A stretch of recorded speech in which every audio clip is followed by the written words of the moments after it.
Africa, we used to love each other until they divided us. No. Yeah. What do you mean? How? Our ancestors, they were living good.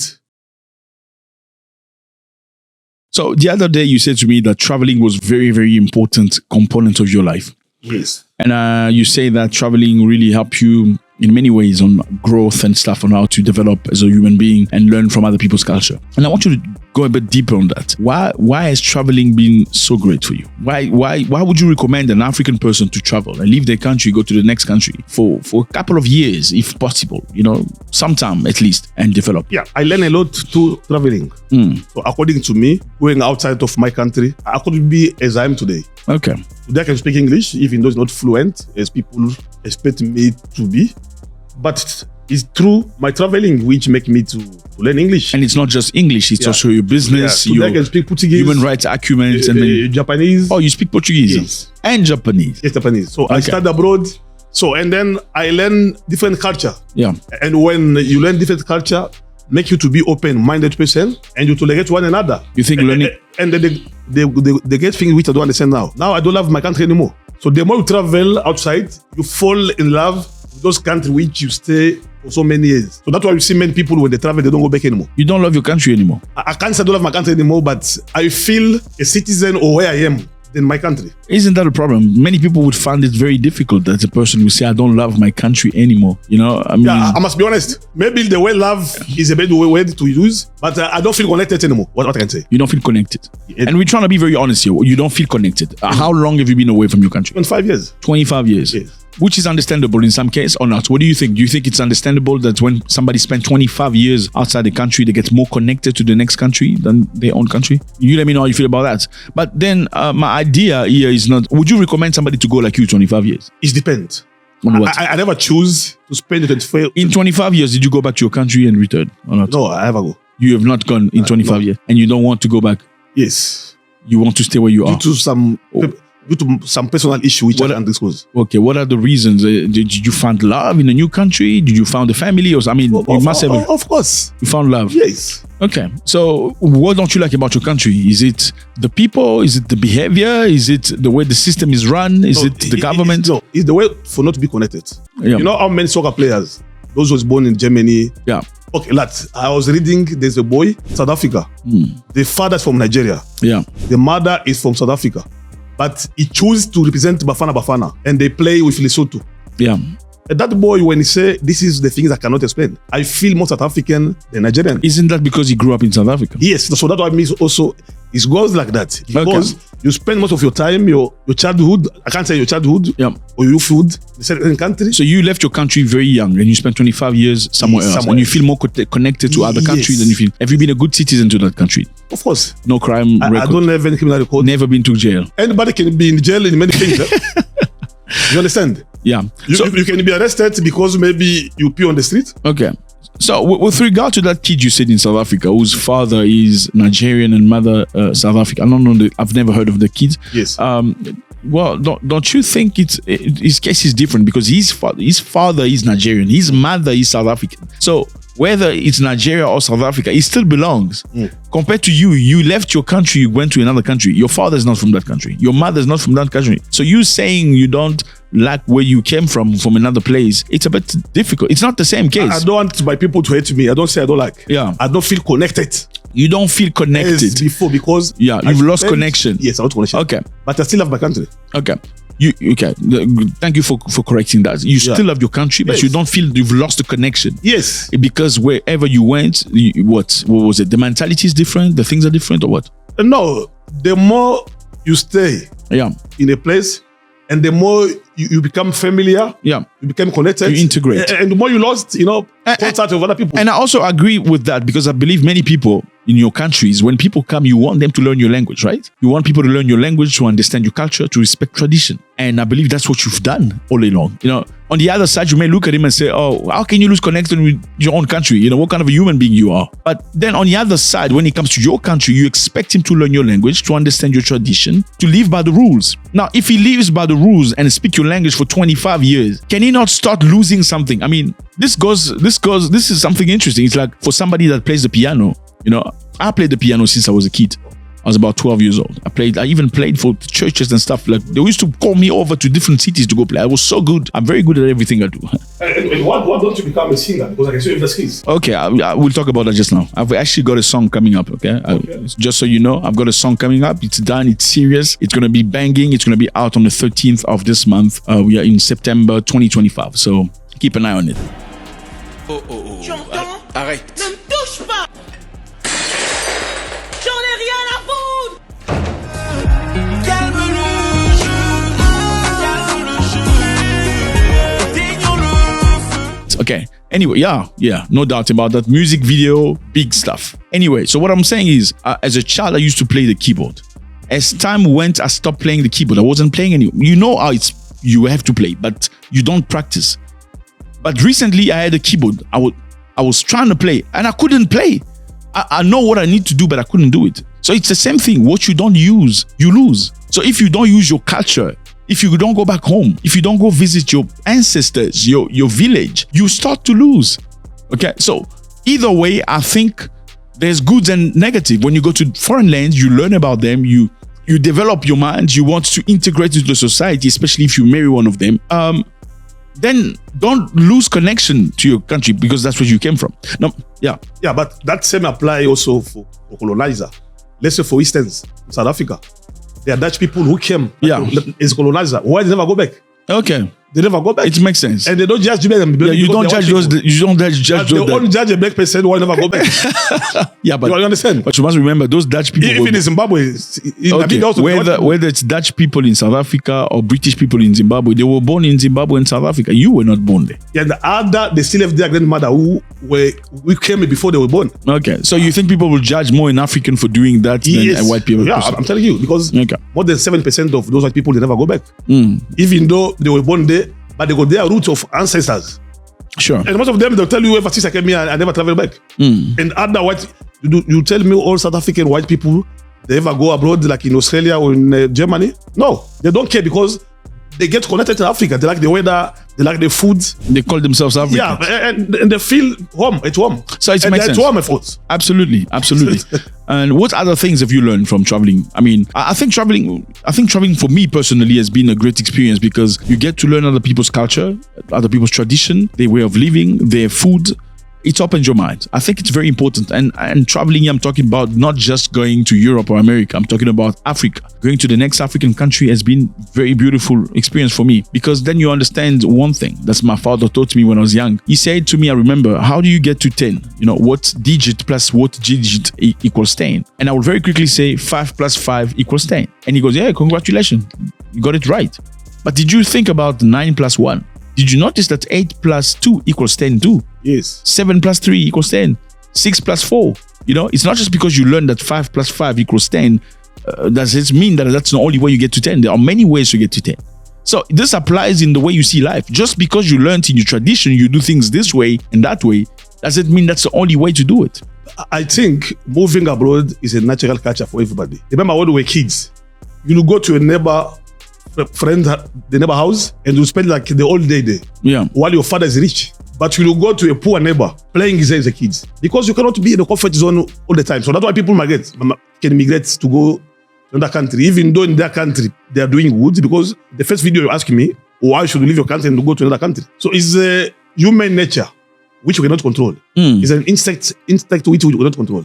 Okay. And one of the bad things I learned being outside, they don't value you if you don't have skills. Those who got nationality, they're the one who has skills maybe in boxing, in soccer, in rugby, in other things. But those who are just there useless, like you are a welder, so they don't give you the same value with others. Okay. Now, that's what I've noticed in foreign countries. Now, my other question is, in Africa, we do know that when you go to an African country, okay, let's say you are Ugandan and you go to Togo, okay, and you want to marry a Togolese girl as a Ugandan, it's not easy. Because the first question they're going to ask her is, who is he? What does he do for living? Because you don't have money, but they never ask that for white person.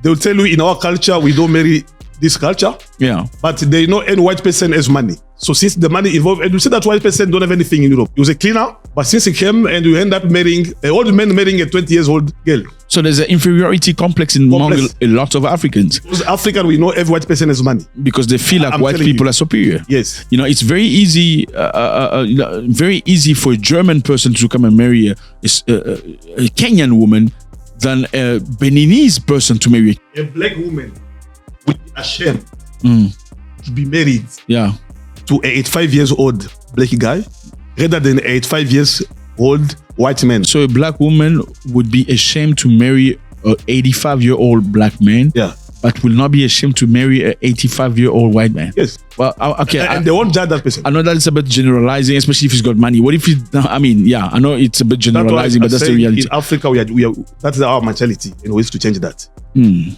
So that is. They are judging people according to their means. It's very interesting because, I mean, it's not just white people. It's also black people from other continents. Yes. You do know that it's easier for an African American to get a black African from any African country than an African from another country to get the woman from that country. Yeah. You know that. And same apply with education. When someone asks you about your degree, meaning they are questioning your wealth, your money. If you don't have money, they ask that. They ask a West person which degree you have. I don't know Messi or Ronaldo which school he attended. So people ask for your education and your degree and your level if you're black from another African. Somebody who drive a Lamborghini being asked which degree you have. So they don't ask for degrees when it comes to white people and people from other They don't places. ask. If you come from a foreign continent, you come to Africa looking for business, looking for love, they don't ask for degrees and things that you do in life. But if you're African from another African country, they want to know where you come from, Question what do you do in life. everything. Even you get mad that you don't know. You want to know about your grandmother. where did he came from. So can you say that Africans love each other? Do Africans ever love one another? Africa, we used to love each other until they divided us. No. Yeah. What do you mean? How? Our ancestors, they were living good. Good neighborhoods. They were eating together. You know, in Africa, in the village, they used to put a big pot like this and people will sit on the floor and eating like 10, 20 people. That don't happen anymore. Yeah, people used to sit around the table with the big plates and eat with their hands. The hands. They will share together. That is love. And that was a beautiful thing. Let me just not stop you right there. It was a beautiful thing because at that specific time, it was a very crucial time for people to speak about the problems. Let's say you have a problem with your brother or your cousin and you can't speak to each other. But by the time you have to eat and the food is put on the table or on the floor and you have to eat together, you are obliged to face him and talk to him. Listen, I'm not happy about that situation. You know, until they brought you plate and cutleries, they told you that eating with your hand is dirty and primitive. Eating with cutlery is great. You know what happened with cutleries? When you have to go serve yourself. No. When you go serve yourself and there's 5 pieces of meat, what do? You be selfish. You take the big one. You take the biggest piece of meat for yourself. Yeah. Okay? Yeah. You don't, nobody says a word, but you know, if you're the last person, you're probably going to take the smallest meat. Yeah. Unless there's a woman who doesn't want to eat very much or is ashamed. Yeah. Now, that's where comes the selfishness in many areas. But back in time, even the big piece will be all put in the same bucket or same pot and everybody will share from that pot. Small portion. It's everybody's small portion because, you know, you're not alone. Yeah. You know, and that is something beautiful they've taken away from us. Yeah. Yeah. You understand? And the neighbor's son, the neighbor's kids was a son of everybody. Okay. When you commit a mistake, this father will come and shout it to you without any problem. But everybody can correct you. They'll take you to court. Yeah. Don't shout it to my son like this. Don't do like that. Yeah. So that's why, you know, so they change our mentality. Things have changed a lot. Back in time, you do something wrong in front of the neighbor it can punish you. It can discipline you, hit you in the bum. Hey, you, why are you doing that? Yeah. And your parents will come and he will report to your parents saying, this is what I did. I saw him steal, and your parent will still beat you up in front of the neighbor. Yeah. But today you can't do it. Can't do it. You can't even, you know, look at a little girl and say, oh, she's so cute, because already they're thinking you have negative ideas in your head. Yes. You know what I mean? Things have changed drastically with TV, telecommunication, you know, the Western influence and stuff. But one day they laugh at me because you wash your hands. I wash my hands because I can't eat chicken with a fork. You know, it's very difficult, you know. But when I spit it my mouth, you know, I feel comfortable. And I don't feel ashamed to do that. And people laugh at me. There's absolutely nothing wrong with washing your hand and eating with your hand. Yes. I'm sorry. Yeah, there's nothing wrong. Absolutely nothing wrong. That's African. That's African. And I think people that are really keeping it up, I believe, are Senegalese and some of the Western Africans. I believe some of the people that are keeping that mentality of eating with their hand. Yes. And in Tanzania, people eat only with the right. You know, you don't use your left hands to eat and stuff because the left hand you use it to wash your bum with water. So I think that was something beautiful that brought people together. But that also for them is not good because they don't eat with the other hands. But when they cook, when they cut the chicken, they use the same hands. They use both hands. So for me, I don't understand that. When they blame you why you are using this hand, but while they're cooking, they are using the both hands. You guys explain to me. Tanzania is a beautiful place. You need to go see it. I love it. It's one of my favorite places in Africa, no doubt about it. I love Tanzania. I love it. The people, the culture, the food. It's a peaceful place. You know, no need to look over your shoulder, wondering whether somebody's running after you with a knife or impanga. Yeah, good, carry on. Yeah, so there's many things. You know, if we continue naming things, we'll sleep here.